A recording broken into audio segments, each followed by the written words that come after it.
Okay, this is our last meeting, the end of the day. Thank you all very much for hanging with us. I'll go ahead and call this meeting to order. With that, I would like to have a motion to waive the quorum for this meeting. So moved. Do I have a second? Second. A second. Any other questions or comments? Hearing none, considered it waived. Do we need to vote? Nope, we're good. Moving on to item number 2 on our agenda today is the introduction and discussion of a draft paid family medical leave insurance model act policy. This is merely a discussion point and introduction. You'll notice ACLI is proposing it. It has not come with a legislator yet, so there'll be no action taken on this today, but we wanted to go ahead and start the conversation, and I know I do have just a couple of questions. So with that, I'd like to go ahead and open the conversation up to Ms. Melchert. I hope I said that correctly. You did. Thank you very much, Madam Chairwoman. My name is Karen Melchert. I'm Regional Vice President with the American Council of Life Insurers, often referred to as ACLI. I've been before this committee several times over the last few NCOIL meetings to talk about what it is we're presenting to you today and the concept behind that. So a few years ago, we started looking at how we might be able to, as the insurance industry, offer a paid family leave option that was from the private sector. We saw a lot of PMFL proposals in the states, and many of them did contain a private component. Some of them were state-run systems. And we thought, who better to provide that insurance than those of us who write disability income? We have the built-in administrative structure. It won't cost the state anything. It's something that, as we look for, as the employment market becomes more and more competitive, and companies want to offer more enhanced benefits, it's something that we can provide to them that they can offer along with the other medical benefits that they provide. Not a medical product. It is your ability to take time to care for a family member that needs your assistance in whatever capacity that is. So we set about creating a model act, and we actually did bring this before the committee in March of 2020. Seems like it was eons ago. But obviously with the pandemic, we put that on hold and really started to rework it as we talked with some insurance departments about what this would be if we brought it to them. The main issue we have with being able to offer this product is that there is no line of authority in most states for this particular product. So what the model before you does is create that line of authority in your state insurance code. And we offer in the appendix, which was the body of our original model proposal, something that could be adopted as a regulation, or it could be included in the statute. It's really up to the particular state and how you want to factor that into your own code. Some states are very particular and want more detail in the statute. Some states want less detail in the statute and more detail in the regulation. So we feel that this proposal before you gives you that option to do either way. But the most important part of it is giving us the authority to write the product so that we can bring that as a solution. Even if your state does not have a paid family leave act or any kind of requirement like that, it is the intention of our members that they would like to bring it forward to businesses where we do other supplemental benefit type products. They would like to be able to bring this forward as something they can add to enhance the benefits that they provide for their employees. So that's the gist of our proposal. And I would also like to take this opportunity, as Assemblywoman Carlson said, we do not have a sponsor. So if anyone would like to be my sponsor of this for a formal introduction at the July meeting, I would be happy to speak with you after the committee. Thank you very much, and I'm happy to take your questions.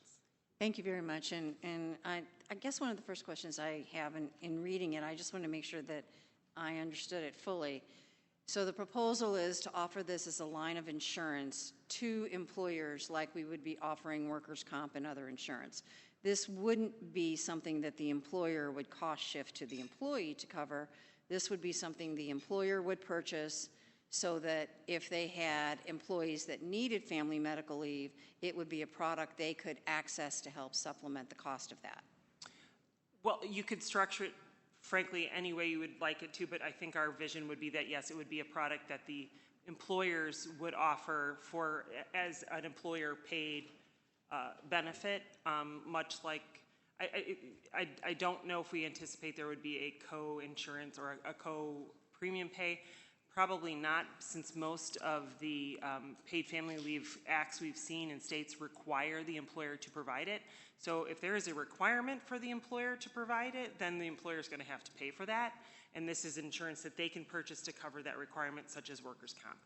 However, if it's in a state where there is not a paid family leave mandate and they might want to share the cost, there might be a way to structure that, but I don't, because we haven't created the product yet, it hasn't been approved yet, I'm not sure how that would play out, but this was born out of the idea that these paid family leave requirements are out there, it's something that the employer would have to pay, that the employer would pay all the premium, it would not be shifted to the employee. Thank you, and thank you for putting that very clearly on the record. I'm totally supportive of an employer being able to purchase this as a small employer of a nonprofit with a total of 6 people. We offer this. We don't have a backup product. It's just something that I have to build into my budget every year. I would have concerns about cost shifting to employees. This, to me, when I look at family medical leave, it's something that we do because we support the family and we support our employees. I wouldn't want to see us cost shifting it to them. We don't charge our employees to cover them for workers' comp, Correct. Which is our responsibility to take care of our employees, and I just see family medical leave as a responsibility towards your employees.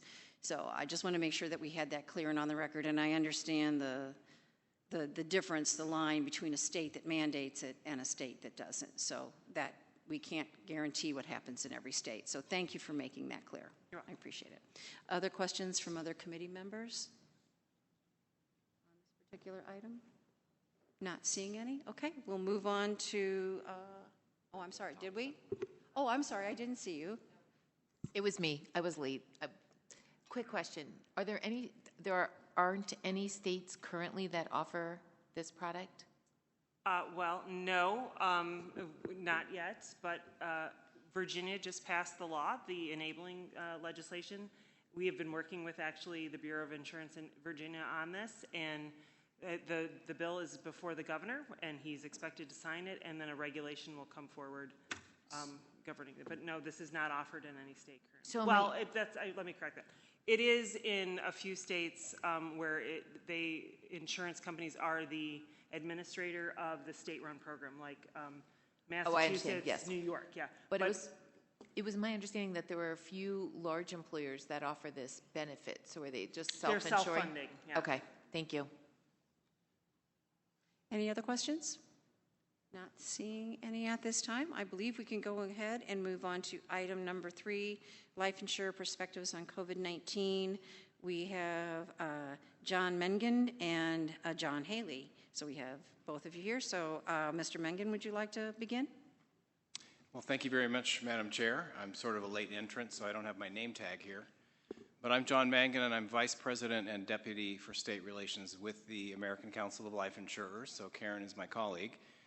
And I'm also a resident of Las Vegas, so I handle the state of Nevada and the western states for our association. So it's great to be here, and I know I join you in welcoming all the wonderful legislators here from NCOIL and everyone else. I hope you're enjoying our beautiful town and taking in all the sights.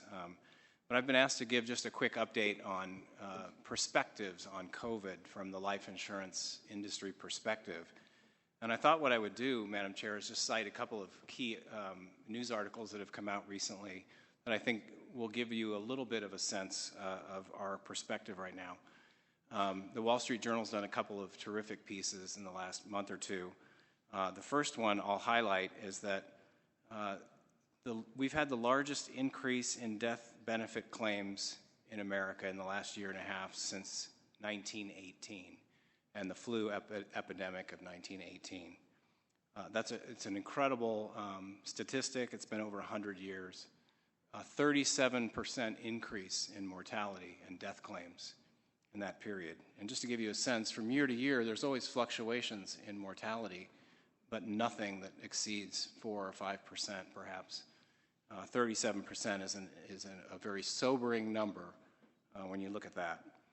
And interesting, in the latest article from the Journal on the 23rd of this month, is that roughly half of the increase in mortality are deaths that are unrelated to COVID. We can certainly see the effect of COVID, but then deaths that are caused by delayed medical care, and by substance abuse, and by lack of access to health care because of the backlogs in our medical system, also contribute to virtually half of that increase in mortality. So the impact of COVID has really been two-part, really, the disease itself and then the impact on people's general health. A lot of those deaths, of course, have affected people that are vulnerable and that are older. But we've also seen a very large increase in the death rate for working-age adults, a huge increase. So that tells you that, especially during the Delta outbreak, really affected working people, people who are in pretty good health.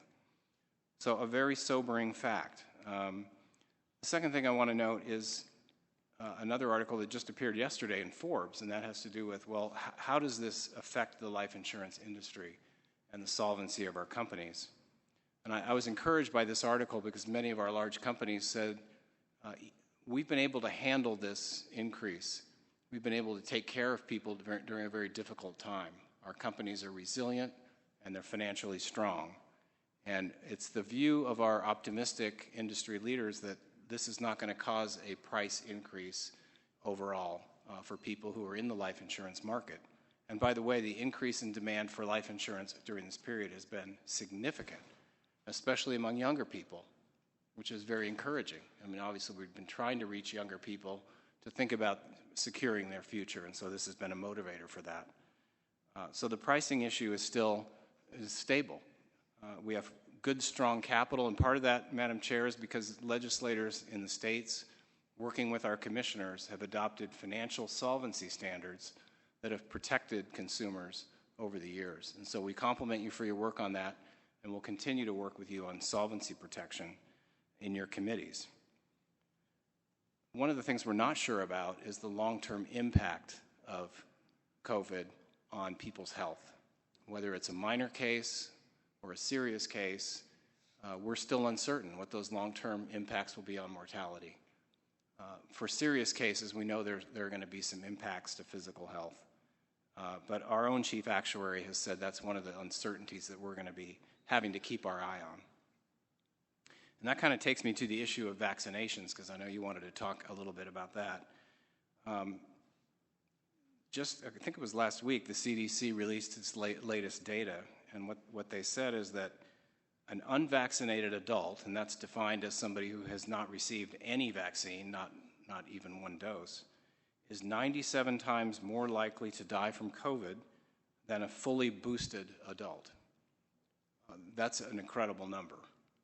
Now, somebody who's had at least one dose of vaccine, the risk drops dramatically, but is still 7 times more likely to die than someone who's fully boosted. This really speaks to the effectiveness of vaccines in preventing serious illness and death. And I mention that because it's obviously the context for a lot of state interest in vaccination. And some of these issues can get very political, but our focus as an industry is really on the facts and how it affects people and, of course, our industry. So we've been tracking legislation in the states and have noted more than 200 pieces of legislation that affect vaccine policy, and we've been looking carefully at those bills to see the impact on our industry. And what we found is, so far, only about 10 to 12 of those pieces of legislation really directly affect the process of people applying for life or health insurance and or the underwriting process that takes place when someone applies for coverage. So it's a pretty small percentage.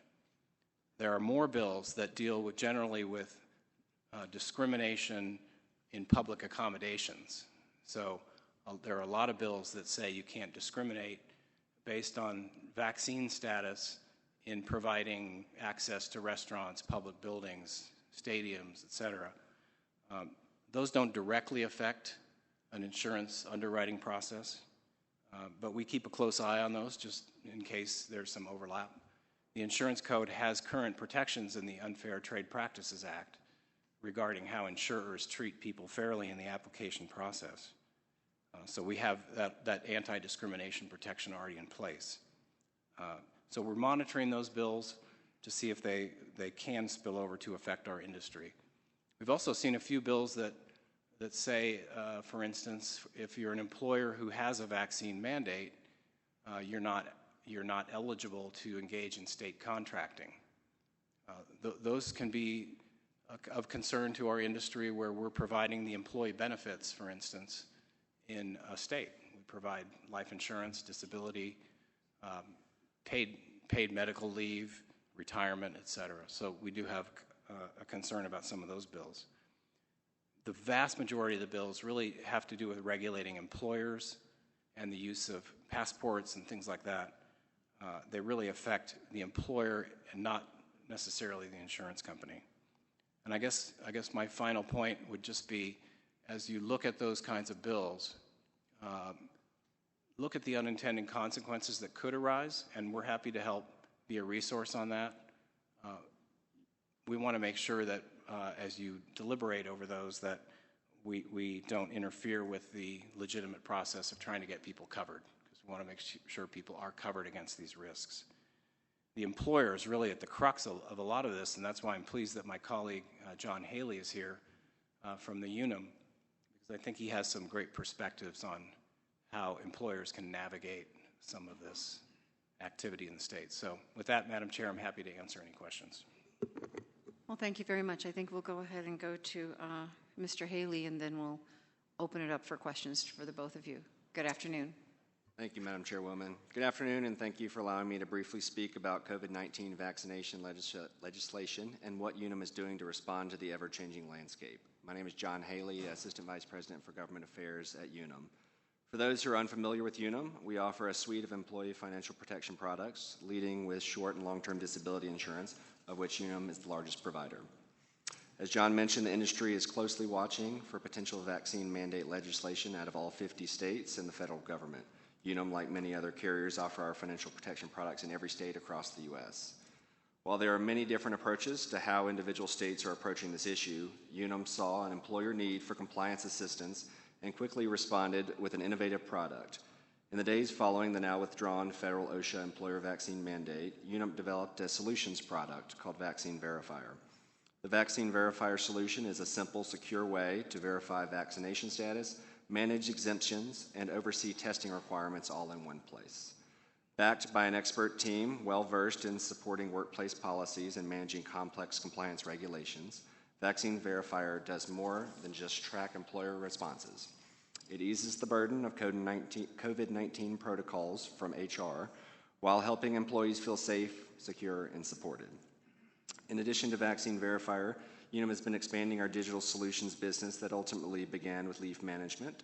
We continue to assess the evolving needs of employee services as businesses across the country are dealing with the uncertainties of COVID-19 continues to present. While I hope the worst of the uncertainties is behind us, UNUM stands ready with the rest of the insurance industry to continue to help businesses, their employees, and all our customers navigate these challenging times. A stark reminder of this pandemic challenge is the fact that through the end of 2021, UNUM paid more than $500 million in COVID-related life insurance claims, which is a tragic reminder of the importance of providing families with financial protection benefits when they need it the most. So I appreciate the opportunity to speak with all of you today and look forward to answering any questions. Thank you very much. So with that, I would open it up to committee members. Does anyone have any questions at this time?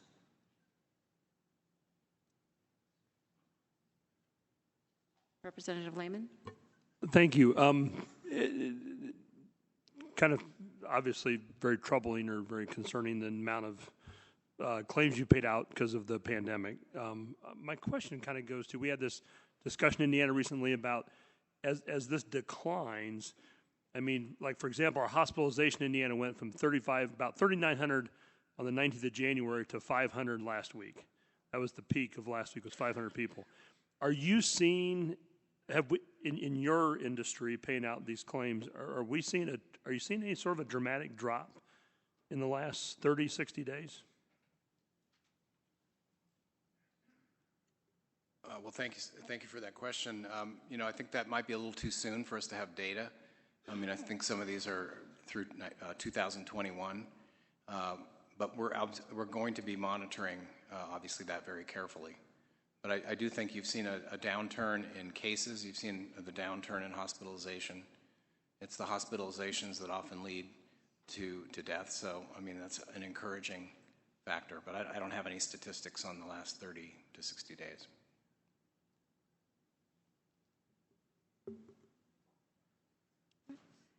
Any other questions at this time? Not seeing any. Thank you very much, gentlemen. We appreciate it. With that, I believe under item number B, the gentleman could not make it to present, so we will be skipping the underwriting experiences, and we'll be going to item number 4, which is Representative Lehman and Ms. Shooter from PRC. I will defer to Karen. Okay. Well, good afternoon, Madam Chair and the committee. I'm happy to be with you today. My name is Karen Shutter. I'm the Executive Director of the Interstate Insurance Compact, which I would say is one of the key partnerships of the state legislative and state regulatory community that's been in place now for over 15 years. I really appreciate you having us as a regular agenda item to keep you apprised of our activities.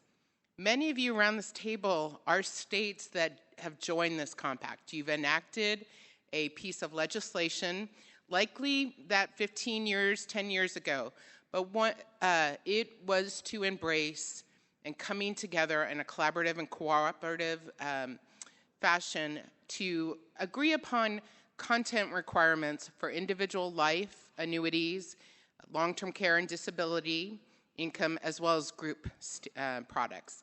I'm happy to say we have over 100 uniform standards, and that has been the work of your regulators and your legislators who have engaged in the commission's process. And as of 2021, I would also venture to say most of the life insurance and annuities industry, as well as long-term care, and we're starting to see DI, have filed their products through the commission on behalf of our states. And we're transparent to all of our states. All of your regulators see the work we do on their behalf, and they are also the ones that put the standards that we use to review those products in place. We also have a robust legislative committee. Representative Lehman is our chair this year.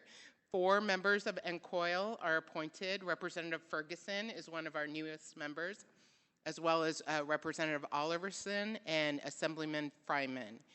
And I want to thank the service of Assemblywoman Carlton. She was on our legislative committee for a few years, as well as many of the other, there are several other members in your organization that have participated and can share with you the experience and the transparency that goes on at the compact and how it really is a successful initiative. A couple of things that Representative Lehman has asked me to update you on, and this comes out of the update that we gave at the last meeting. We did a very in-depth PowerPoint, and there was a case a couple years ago out of the Colorado Supreme Court. It seems that courts are not, haven't really caught up in several areas in understanding that states have come together in many areas, not just in this area, but in your occupational licensing. Many of you have probably seen a lot of compacts come past your desk in the last couple of years for nurse licensing, physical therapy. So compacting is becoming a very a common solution to state-based cooperation. However, I think courts look at compacts and say, well, Congress has to be in the middle of that in order to make that compact work. And in state-based regulation, really, we've been able to accomplish a lot without Congress and have had a lot of discussions about that congressional intervention. So after this court did opine that maybe the compact needs to look at whether it needed congressional consent to come together and develop standards that would apply to products that are issued in your market, the commission members went back and looked at the history of this compact, and we did obtain a form of congressional consent. If you're familiar with the way Congress plays a role in the District of Columbia. They did enact federal law back in 2006 consenting that DC could join this compact and that they could delegate the authorities under this compact. And after much outside counsel review, there is a good argument that this compact has already received that implied congressional consent, which would have, it wasn't argued in that Colorado case, and high likelihood that it would have changed the outcome of that. So our outside counsel has suggested, and our report, their report is transparent, we've published that the commission recognize that it did receive implied congressional consent and that it can come together, develop uniform standards that apply to products that can be issued in the compacting states. That's essentially the purpose of the legislation that you all adopted way back when, or even in the past year, like Delaware. So in talking with the leadership in our legislative committee, Representative Lehman had asked, we've developed, the commission members have developed what they call an advisory opinion laying out this approach. They asked that we also go to our outside counsel and get an opinion, or just an opinion of support for that written approach that the commission is considering. And we're in the process of doing that. So we are hoping that by the commission's next in-person meeting, which will be at the NEIC meeting in April, that we will be able to distribute the advisory opinion along with our outside counsel opinion of support. So that is very important to those states that are looking at the compact and wanting to make sure that it does fulfill the purpose that it was intended to do, and that by adopting that there was this implicit congressional consent, Congress is not interfering with state-based regulation or what the compact and the members and the legislators are doing. This just helps courts to understand what this compact is a little bit better. Then the other item that Representative Lehman asked me to update this committee is that we have a first in the compact. Sometimes we have first, and we have the first state who is right now undergoing the legislative process to repeal the compact, and that's South Carolina. And their reason for repeal has to do with long-term care, which I know is an issue in all of your states. And you heard the NCOIL dialogue, which I would just say all those commissioners are from compacting states. And there are some other dynamics going on in the long-term care market. You heard a little bit about that. And I think that really caused Director Farmer to go back and look at his laws. Just in the past couple of years, there's been a law put in place that he now has rate authority over all his long-term care products. And the compact does a very a small part of that. We do look at rate increases that are under 15% for products that we've approved. Anything else over 15%, the department reviews those, and those go to the state. But that we worked last year to help address South Carolina's concerns, but it had gotten to a point where a lot of political winds, and felt like the best approach is to repeal, though he has been very transparent to say he wants to come back in the next year or so, and will likely not participate in long-term care, which some states don't. So we're hoping, again, I really don't think this is about the compact for him, and we're working with the department very closely. The other thing I would just say is this compact gives I think the members and the legislative committee, the way this compact was built, the legislators, you are directly in charge of it. You have the power to enact this compact and create it, and you have the power to withdraw. So we are facilitating all rights in between that for the states, including this right to repeal, and we will work with South Carolina and welcome them back with open arms, hopefully in the next year or so. So I hope that I'd be happy to answer any other questions or give you any other updates about the compact. And thank you very much. Any questions from committee? Yes, please go ahead. Thank you, Madam Chair. So Karen Shooter, the thought just hit me, and maybe I heard it wrong, but did you say if the rate increase is less than 15%, you just kind of let it go? No. No, good. We have in fact, I think that we benefit the states. We have very detailed standards about what a rate increase must comply with. And it goes through a very thorough review by credentialed actuaries at the compact. So it must be very thoroughly reviewed. So we actually review all. So these are not on your legacy products, which you probably are, what you hear about. That's what the I'm compact's worried about. only been approving long-term care since 2011, so it's about 10 years. And some of the we've only had probably about 5 products that have needed an enforced rate increase. And when we were putting in the standards, regulators, very concerned, said, you know, anything over 15%, we want to be the ones that approve it because those could get really high. We still do a very thorough review on those, but it's within the state. Each department would have to approve it. But the way the standards work is if it's a 15% or less, and we find that it's fully justified under those detailed standards, then we can approve on behalf of the states. So it does, and we're very transparent in everything we do with that. So my follow-up question is, it's my experience that long-term care insurance almost always goes up more than 15% a year, and that's not your fault, but it's our premiums increase, our benefits stay the same. What should I do with my policy? I hear it a lot. Exactly, and long-term care is probably it's a very sensitive subject. So you're right, we don't see a lot of the under 15% increases. So you're right, you hit it on the nail that most of the rate increases that come in are over 15%. We do an advisory review. In 2020, we actually had our first enforced rate increase under 15%. And so I think that caused South Carolina to say, we want to review and approve them all. But again, we're working with them to address their concerns. Thank you. Mr. Anderson? Thank you, Madam Chairwoman. Carl Anderson from South Carolina. Let me first reassure immediate past Chairman Lehman and the Executive Director, Ms. Karen, which we spoke earlier, that South Carolina is on solid grounds. But with the compact, we did have a problem.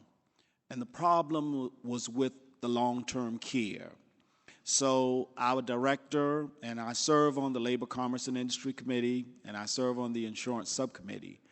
Our director, Farmer, suggested that we would opt out, but we will step right back in. And I want everybody to understand us opting out will give us the privilege when we step back in to not go with the long-term care part. So you have to step out in order to delete something and then step back in. But I just wanted to assure you that South Carolina is in support of the compact. Thank you very much, Mr. Anderson. Representative Lehman? Thank you, Madam Chairman. First of all, Karen, thank you for being here.